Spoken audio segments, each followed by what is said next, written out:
انسان اشرف المخلوقات ہے لیکن انسان جن کو نہیں دیکھ سکتا. جی میں یہ نہیں کہہ سکتا کہ جنوں کو نہیں دیکھا جا سکتا، کیونکہ میں اپنے ذاتی جی تجربے سے بات کہہ رہا ہوں. جہاں پہ میری نانی کا گھر تھا، وہاں پہ ہمیں ایک کمرہ پتا تھا کہ یہاں پہ جنات ہے. یہ پرانے زمانے کے جو گھر شہروں کے اندر ہوتے تھے، اس میں بہت کثرت سے اس طرح کی باتیں ہوتی تھی، کیونکہ خاص کمرہ مخصوص ہوتا تھا کہ یہاں پہ کوئی رہتا ہے، اور اس کمرے میں زیادہ تر پھر لوگ نہیں جایا کرتے تھے ادب کے طور پہ، اور وہ خاندان کے ٹھیک. خاندان وہاں رہتے تھے، اور کوئی شخص کسی کو تنگ نہیں کرتا تھا، نہ وہ نہ یہ. اس کا مطلب کہ یہ کوئی پرانی باتیں نہیں ہیں. اب کیونکہ ہم شہروں سے باہر نکل آئے ہیں، اور اب شمشان گھاٹوں پہ بھی ہمارے گھر ہیں، اب قبرستانوں پہ بھی ہمارے گھر ہیں، کیونکہ لینڈ کی ویلیو اتنی ہو گئی ہوئی ہے.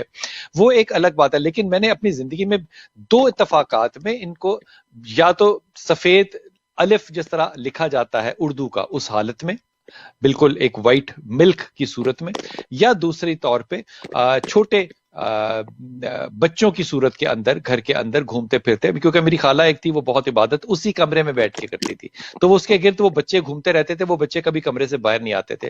میں نہیں کہتا کہ دیکھا نہیں جا سکتا، اگر نہ دیکھا جا سکتا تو حضرت ابو ہریرہ اس کو پکڑتے کیسے؟ لیکن اکڑتے کیا. صورتحال یہ ہے کہ جو ہمارا جو ایک فہم ہے، وہ یا ایک زیرو پہ رہتا ہے یا وہ ایک ٹریلین پہ چلا جاتا ہے. یا ہم کہتے ہیں کہ وہ اتنے ہیں کہ میری ہر زندگی کا عمل جو ہے وہ کام کر رہے ہیں، جنات کر رہے ہیں.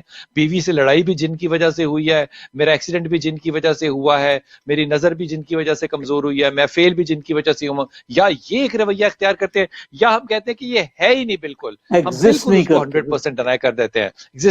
وہ ایک درمیان کا راستہ اختیار کرنا اور اس نتیجے پہ پہنچنا کہ یہ عمل جو ہے یہ جنات کا ہو سکتا ہے، نہیں ہو سکتا ہے، آپ کا ذاتی ہے یا نہیں ہے، یہ ایک بہت فہم کی بات ہے.